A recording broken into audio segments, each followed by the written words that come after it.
جاران لە هەموو ماڵێکدا چاوزارێک هەبوو، لەلایەک چاوزار دانرا بوو، لەلایەکش نووسرا بوو هذا من فضل ڕەبی. قسەمان لەسەر ئەو چاوزارەیە. ئەو چاوزارە بۆ دانرا بوو کەسانی ناو ئەو خانووە خۆیان دەپاراست لە بەرامبەر کەسانی چاوپیس.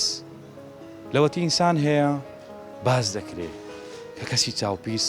وجودی هەیە لە ژیاندا. کەسانی چاوپیس ئەو کەسانن چاوی پیسیان بەرامبەر بە هەموو کەسێک بەکاردێنن.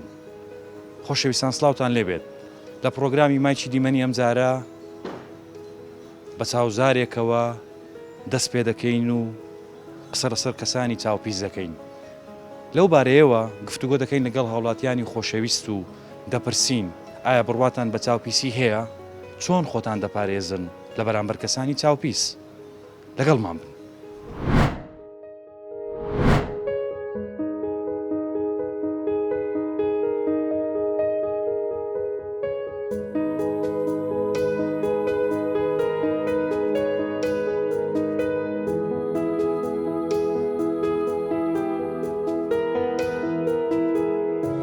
سەتا هەفتە و پێنجی ئومەتی محەممەدی صلی الله علیه وسلم بە چاوپیسی دەڕوا. والله بە تاکید شتی وە هەیە مەش خۆمان لێ پاراستووە خوای گەورە دوعای دانایە دەرێ ئەگەر ئەو دوعایانێ بکەی لە چاوی پیس و لەو شتانە بە دوور دەبی. بە چاوەکەی لێی دەدا حەسوودی پێدەبا نغرۆبن عەردی دەکەم. بیا بەناوبانگە لە چاوپیسی و دەرێ قەناسە لێ دەدا. ئێستا زیادی کردیە پێشانەکەەوە نەبیە چاوپیسی هەندە نەبوو.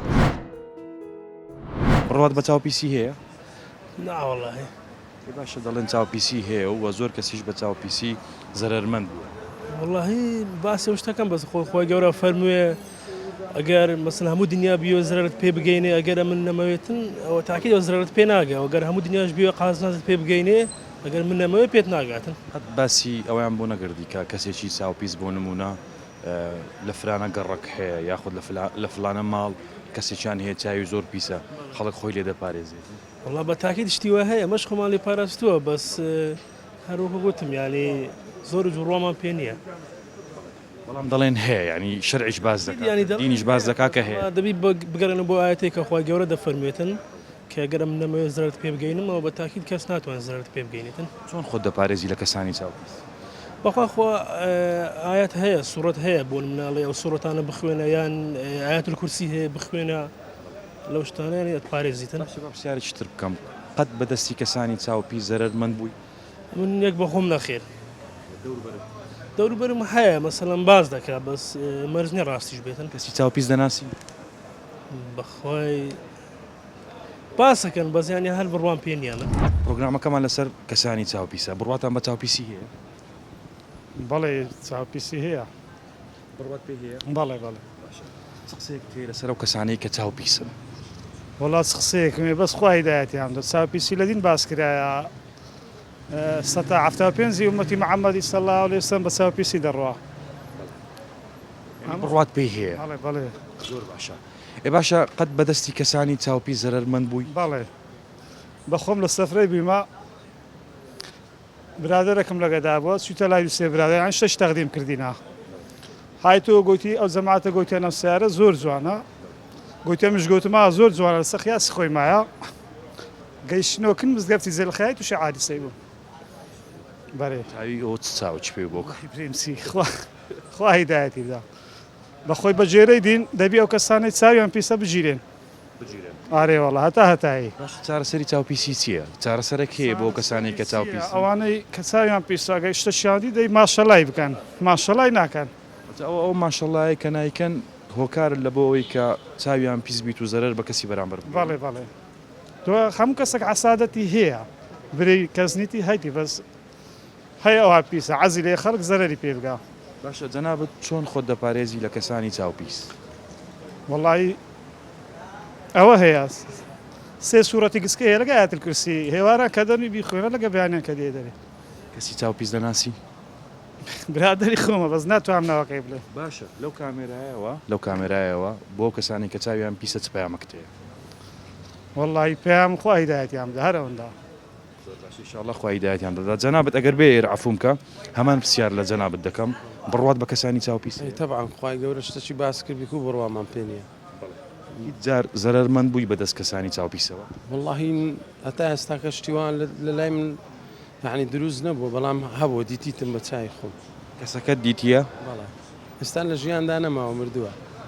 ینی باشە هۆکاری چاوپیسی و کەسانە چییە ینی بۆ چاویان پیسە سادەتە عسوودی یعنی ئینسانە لۆ نمونات و شتێک هەیە یەکەچکەنیتی عسوودی پێ دەبەی ئەو وەکو دەبتە چاوپیس جەنابەت ئەگەر بزانی کەسێک چاوی پیسە چۆن خۆت لی دەپارێزی خی گەورە دوعای دانایە دەرێ ئەگەر ئەو دوعایانێ بکەی لە چاوی پیس و لەو شتانە بە دوور دەبی ئەگەر بەرامبەر و کامێرایە پامێک بگەێنی بۆ کەسانی کە چاویان پیسە چیان پێ دەڵێ یەکەم شت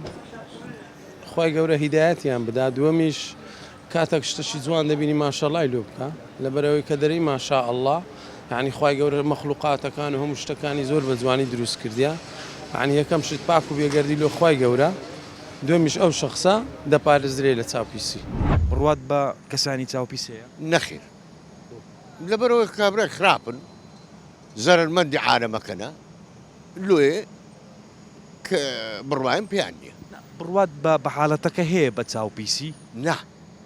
ناوەڵە ئەگەر لەو بینایش بە کۆری دەکەنەوە ئەرێوەڵە چییە و ئەخەوە بەخۆت دەزانی چاوپیس بەخۆت نازانی هەیە نەعەزی هەیە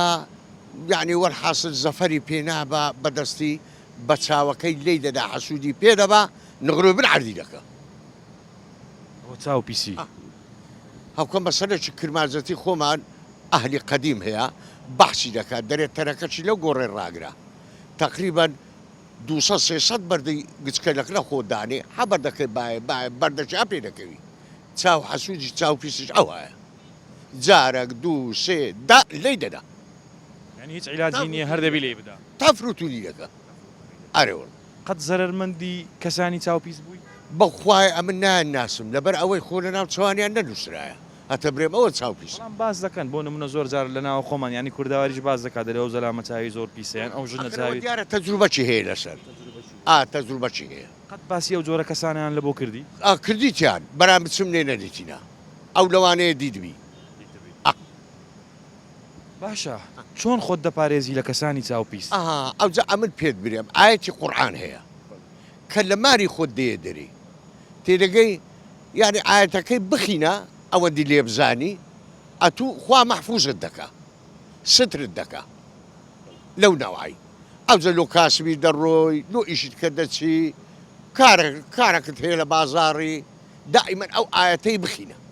باشە هۆکاری چاوپیسی ئەو کەسانە چییە بۆ چاویان پیسە ئەخر کاکە ئەوە بەدەستە خۆشیان نیە ئەوانە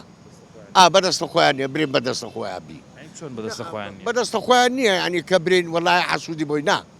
ئەوە وە دەرێ بەس بە نەحەیەکی وهاوە نارێ ئەو بەس نەفسیەتەکە دەیخۆڵخەینی ئەگەر لە بەرامبەرەوە کامێرایە قسەیەک یان پامێک بۆ کەسانی چاوپیس بنێری چیان پێ دەڵێ پێیان دەرێم ئیسلاح بن بەحسی عالەمی مەکەن تێگەیشتی عالەمی هەندە لە ناو دەوی خۆتان مەجوونەوە ئەتو لۆ خۆت شتەچی دەکڕی لۆ مارێ دەبی بشاریەوە گەنا هەرچی سا پێت دەکەی دەرێ ئەو کو کڕی بەچی کڕی لێی دوورکەوە لەگەری مەڕوو جیرانەتی لەگە مەکە لەگەری مەڕۆ درۆی دەکە عسوودە ئیلا کە خوای گەورە لە خوا و چاوپیساتا دنیامای دەمینی خی گەورە هیدایەتیان بدا دووەمیش کاتێک شتەشی جوان دەبینی ماشەڵای لۆ ئیسلاح بن بەحسی عالەمی مەکەن تێگەیشتی عالەمی هەندە لە ناو دەوی خۆتان مەجوونەوە بڕوات بە چاوپیسی هەیە بەخۆی چاوپیسی وەڕەسەیە هەر چاوپیسی هەیە کاتی خۆی پێغەمبەر صلی الله علیه و سلم زۆر باسی ئەو شتێک کردیە چاوپیسی لە هەموو جێگایەک هەیە دەبی زۆر مقێد بێت و هەندێک ئاەت هەیە دەی بخینی ئەگەنا خلاصی هەرخاستەنە ئەو زروفە خەڵک هەموو بەعام کەچی بڕایە بەرێ چاوپیسی زۆرە و زۆریشە ئەتو لۆ خۆت شتەچی دەکڕی لۆ مارێ دەبی بشاریەوە گەنا هەرچی سا پێت دەکەی دەرێ ئەو کو کڕی بەچی کڕی شتەکەی کوب شاریەوە یان چۆن ینی بۆ نمونە تو 4-5 علاگەت پێەیە ئەو علاگانە کوب شاریەوە کێشە نییە چاو لە چ دەدەنەوەوانە زکەچی جوان لە بەرەکەی خەڵک چاوی لێت دەدا ستا پیاهێ دیوەخانی هەیە ناندەرە لە باب و باپیریەوە ناندەرە پیاهێ چاوی پیسە ئەمکە هەیە لە بازاری لەو ڕێزێ بڕۆ پرسیارکە پیاهێ بەناوبانگە لە چاو پیسی و دەرێ قەناسە لێت دەدا ناتانی بەکنی دابسی زەرمەند قەت زەرمەند بووی بەدەست کەسانی چاوپیسەوە والله ئەمن ئێستاش دەنارێنم بەدەست چاو پیسات ئەمن کوڕەکەم 15 ڕۆژۆی پێش زۆر جوانە زۆر کەشقەیە جەماعەت هەموو دیتیان لێرە والله کابرای گوتی ئەو بەژنە درێژەی والله عەفت وەرەقەونیمدا لەو خستخانەی پارک ڕۆژی 16 بتڵ ئاوم تێدەکرد ئێستا نایلم بێتە بازاڕ لەبەر چاوپیسەکە علی والله نایلم بێ ئێستا بۆ جلکەشی جوان لەبەرکە بۆ بێرەدا بڕۆ بۆێ هەتا سەری بۆ قورعان دەگەوێ مارسبێ وەختەی یان قاست وەرگەڕایە یان شتەکردی هاتیە چ قسەکەت هەیە لەسەر بابەتی چاوپیسی وڵی چاوپیسی ئەوە هەیە بەڵام لە دەسەڵاتی خۆشی نییە ئەقلێتەکە خوا ئەوای دروست کردی ینی حەسادەت هەیە چاوپیسی هەیە باشە هۆکاری چاوی پیسیە و جۆرە کەسانە چییە بۆ چاویان پیسە نفسێتەکەی ئەوها دروست بوون زیات نازانم وەڵا لە باوەتی باشە هیچ جار زەرمەند بووی بەدەست کەسانی چاوپیسە نەخێر ناوەڵە نانەزەرە من نەبووم بەس ناسیار برادر ناسیار خزم ئەوانە جێم لیان بووە زەرریان پێگەوی شتێ لەدا دەربارەی چاوپیسان کەسانی چاوپیس دەناسی ناوەڵە ناسیار نین ئەوانە بۆ نمونە ئەگەر بڵێن فلانە کەس چاوی پیسە جەنابەت چۆن خۆت لەو چاوپیسی ئەو کەسە دەپارێزی ئاخە وەکو زانین کەس نایناسی نازانیتن گریمان باسییان کرد چکە زۆر جار باس کرایە بسی پێی بڵێ یان ماسە بەچی بکە یان قسەشی ناخۆشی لەگە بن نازانی ئەوە نفسێتەکە ئەوە باشە ناتوانانی مەحاسبەی بکەی و لێ پێچینی لەگەڵ بکەی بەڵام چۆن خۆت دەپارێزی وڵی خۆت ناتانی پارێزی ئەگەر خۆت پارێزی دەتانی خۆت پارێز بەس ناتانی بێرەدادی مەسەلەن شتێکی جوان لەبەرە جلکەشی جوانت لەبەرە یان مەسەلەن سیارێکی باش خانێکی جوان تێ دێ ئەوە حەسادەکی پێ دەبات تەمەشا دەکاتن و ئەتون نایناسیانی زۆرە کەسانە کە حەسادت بە جلی جوان و بە خانووی جوان دەبن هۆکارەکەی ئەوەیە کە بەخۆیان نیتیان یان ڕزی لە نانەوە بیکڕن وڵی هەبزەوە هەردوو بابەت هەیە دەبینی هەیە نیتی هەیە درینە ینی ڕزی لە نایکڕیتن ئەرێ وڵدا دوو بابەت هەیە ئەگەر بەرامبەر ئەو کامێرایە پامێک هەبێ بۆ کەسانی چاوپیسیان پێ دەڵێ قسەیەک بە کەسانی چاوپیس دەڵێ والله هەتو نایە ناسی ینی ئەو کەسانەی کە چاویان پیسە بۆ نمونە ئەمن ینی ناوەکان باس ناکەین بەڵام هیوادارم ینی هیوادارم ئەو کەسانێک کە نەفسیان پیسە چاویان پیسە مەسەلەن حەسادت بە تشت دەبن حەسادت بەماری خەچی نەبن ئەوە خوا داوێتی حەولیدا کابرا ماندی بووە و کاسبی کردیە گەشتە و مەرعەلانە بڕوات بە چاوپیسی هەیە پیسی ناوە چاپیسی پیسە چاوپیسی پیسە ئەرێوەلە پیسە بڕوات پێی هەیە ئەە بڕوان پێ نییە ئەگەر بێرە باو ئەوە بڕواتن دەچێت چ دەکەم بابە باشە کەسانی چاوپیس دەناسی چای پیسی پیسەوی هەیە چارێوە چای هەیە چای پیسەرەوە هەیە دەیناسی ئەری ئارێوە دەکەس کەسەکەی دەناسی چێە سوان برنا خەبووین ئەگە بیناسی دەیناستم بە دیگە نەشی ناسمەوە هیچ ئەگەر بیناسی دەیناسی ئەگەر نەشی ناسی نایناسی کاکە باشە قەت بەدەستی کەسانی چاوپیسەوە زەرمەند بووی زیانیان پێگەیاندی ئادی قابل ئەرێوەڵە هەیە نەفەسی پیسە زەرری پێگەاندی چیان لێ کردی چاوپیس کردی تەمی خوارە سۆزە لەگەڵ چاپیسەکە تووشی نەقوستانی شێوی بەرە بێەوە لە مارە زەرەر لێ دەکەویتن سارە دام دەکا مندارت بەرە بتەوە لە سەخانی هەموو ئیشی چاوپیسەکانە پیسە نەفەس پیسە هەیە نەفەسی هەیە پیسە بای بە مەرێوەدا باشە نەفەس پیسەکە هۆکارەکەی چیانی بۆ ئەوانە نەفەسیان پیسە سەبەبەکە چییە ئاسوودا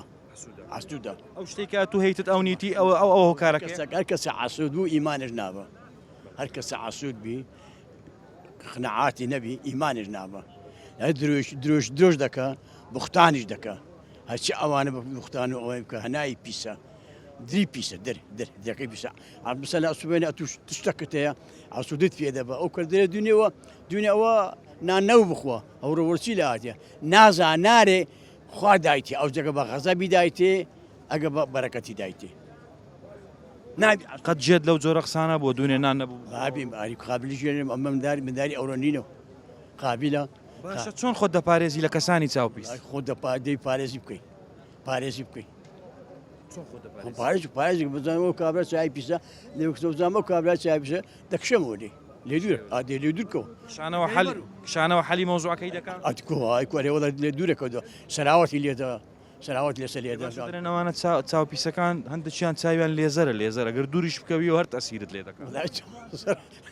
لێزەرا کەیفی خۆیتی هەزارێدا خۆمان شارینەوە شاریوە باوی بام دەبی خۆ لێ بشە نام لێ دوورکەوە لەگەی نەڕووی ئەگەر قسەیەکت هەبێ بۆ کەسانی چاوپیس بۆ کەسانی کە چاویان پیسە چیان پێ دەڵێ چیان پێ بێت لێ دوورکەوە لەگەری مەڕوو جیرانەتی لەگە مەکە لەگەری مەڕۆ درۆی دەکا ئاسوودن ئەدی لەگەوان لەگەری مەڕۆ ینی جەنابەت باست کرد گوتت ئەوە دیارەکەوانە چاویان پیسە بەس کەسی چاوپیس چۆن دەناسرێتەوە بەشەر دیارە دیارە بەشەر دیارە دەم چاوی نەنووسرا لێرە چاوپیس بەشەر دیارە گوتی ئەو ماش دەدێ ئەو یڕوڕۆندە ئەو کوشتۆ شۆ منداری جوانیە ئەو دەڕۆ مەپاندەی پێناژی منداکە سەر ڕەبەرەبتەوە ئەو زانانی ئەو نەفەسی ئەو حاڵەتانە دیتە هیچ جار ئەومان دیتە ئەومان دیتە ئەدی چاپیس باشە چتان پێ گوتی و چی و گوتی ئۆی ڕۆ خود دەیکوژی نامەیکوژە بەس شتە چی پێ یەکەین تفنالەتی دەی بکەیت تفنالەتی کە گایە یعنی ئەگە مندارە مەسەلم کوڕەکی جوانیان کچەکی جوان یان خانێکی جوان دەرێ ئۆی ڕۆ چیەوە وا دەرێ ئادێ ئەو چەند جوانە نارێ ماشەڵڵە نارێ ماشەڵڵە ئەگەشتە گوتن ماشەڵڵە یان پیرۆز دەبی ماشەڵڵە پیرۆز بی ئەو خێرە ئەمە گوتی ئەو یڕۆ چەند جوانە ئەو نەفەسی ئەو نەفەسە لێدا بەخۆی بەجێرەی دین دەبی ئەو کەسانی چاویان پیسە بژیرێن بەخوای ئەمن ناناسم لەبەر ئەوەی خۆنە ناو چوانیان نەنووسرایە واللهی ئەمن ئێستاش دەنارێنم بەدەست چاو پیسان ئەوانەی چاویانە قەنەعاتیان نییە وڵای لە بڕوان بخوایە خخوای گەورە شتەکەت بەسەر بینی تا هەر لە بۆ چاوزار نابیتنەوە بەس لە بۆ جوانیەوە ڕات بە چاوپیسی هەیە ئەرێ وەڵا وەڵی کابرای چاوپیسە نەفەس وچیلا بەسەریدا بەرە دەتەوە نەفەس لێدا هیچ جار ئەرێ وەڵا لە خێزانیندا ئەرێ وەڵا ئەوە عەب ساردە دکتۆرای جەرن نەفەس لێدا 7 ساڵە لە دکتۆریە وەڵا چۆن و چێ بێمە تو هۆکاری ئەوە چ بوو کە نەفەسیان لێدا یعنی ئەوەکە وەختێ نەفەسی لێدا عیبی نبوو داوەتی مارە چێ بووم میوانی مارە چێ بووم گوتی وەڵاهی مخامنەی هەموو کەسێک نانی لەموو ئەوەی یعنی مخامنی هەموو کەسێک خێزانی فران کەسی بێ ڕاست یعنی نەفەسی لێدا تا ئەلعانە من بەستە دکتۆری دەجێت چی لێ هاتی خێزانت تووسی سەقیقێ بووە ئارێ وەڵا دەرزیست بە 27,000 نادلو دەکرد کەسەکە خزمی خۆشت بوو ئەروەڵا خزمی سن بوو باشە چت پێ گۆ وەڵا ما چ دەوێم خۆم کرد ماوارە خوای خێزانت چی گوت وەڵا خێزان ما فەقیر چی گوت شویان دەکەن ئێستا ئەو ماڵە ناوەڵا یعنی شخصەکە کەسایەتیەکە بەخۆی دەزانی کە چاوی پیسە ئارێ وەڵا باش لە واز لەو چاپیسینانی واللهی ئەوە لەوە بنهردی بۆوی زان گەلک ڕاوە دەستی لۆ گونا عەلعانەت و من دارێکتەیە من دەرێم ئیسەلا خوای گەورە ئەمر درێزێکە ونیا دەرێم ئیسەلا خوای گەورە ئەمر درێزێکە نابم وەڵاهی بۆ بیان ویان ببین ماسەڵای لێبی ئەوە نەیگۆ ماسەلای لێبی چ قسەیەکت هەیە بۆ ئەو کەسانی کە چاویان پیسە بۆ نمونە چاویان چاوپیسەکەیان بەرامبەر بە خێزانی تو نەفەسیان لێداوە خێزان نزیکە 7 ساڵە نەخۆش دەکەم ئەو چاوپیسەی لابن ئەدێ کابرەیە باشە چۆن لابن ینی خۆت کراسەکە نیە لە بەریکەن یعنی بە عالەمی بە ناخەون ویانە ئەتوو دوو مندارتەیە ئەمر درێز من لۆت سەلا گەورە دەبن بە گەوری ویانە بەسخوا قبول ناکە من بێم بە چاوی ئەولا ببێم وی دەبی بێم ماسەڵە یاری بخوای ئەمر درێز بن خوای گەورە ئەمر درێزەکە لە دنیا و لە قیامەت باشە ئەو کەسانە ئەو شتانیان نییە لەو شتانەی کە نیتیان چاوپیسی دەکەن یاخود هەشیانە بەڵام هەر ئەوە چاویان پیسە و نەخۆشیە وەڵی هەیتیان هەی کابرا هەیە هەندی ببێ دەورەماندا هەندی ببێت چاوپیسە چۆن خۆت لێیان دەپارێزی لەمە دووە وەڵی لەمە دوای ئیلا کە خوای گەورە لەخوا و چاوپیسە تا دنیامای دەمینی ئاری وەڵا دەمینی زۆر باشە چ قسەیەکت هەیە چ پەیامێک هەیە بۆ کەسانی کە چاویان پیسە وەڵی عەزەکەم ئەو پیامەم هەیە بەلای هەندێ باسی عالەمی نەکەن بە باسی ببی بە خراپی بی تێگەستی من چ دەرێم بە باسی بی بە خراپی بی چ قسەیەکت هەیە لەسەر چاوپیسی واللهی ئەوانەی چاویانە قەنەعاتیان نییە القناعة كنز لا يفنى.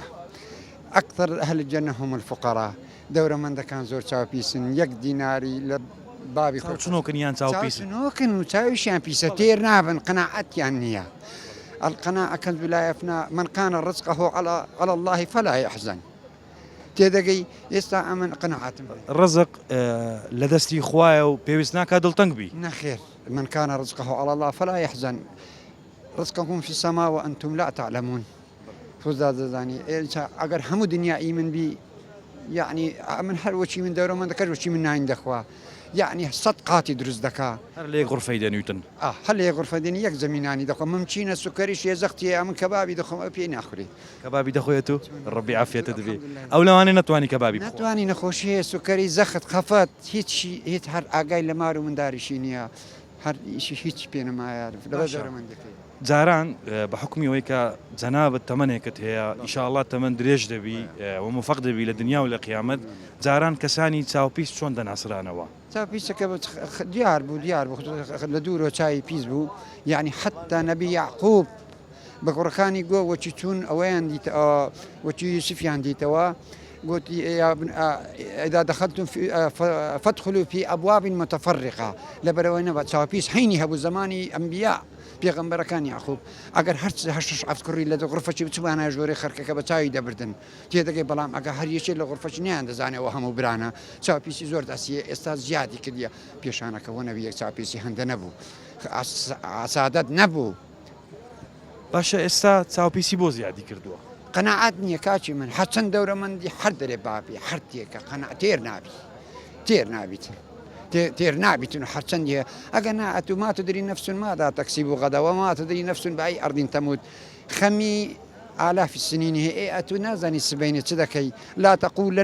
تقولن لشيء إني فاعل ذلك غدا. أتو نازني السبعين دمريان أوند لو هول ددي لو دنيا نعوي ها الدنيا نعوي عند خويلو ما عندك يقولي سشرايخي أوند الدنيا ما مزا نعجيرية شيء ما تواوي كذا.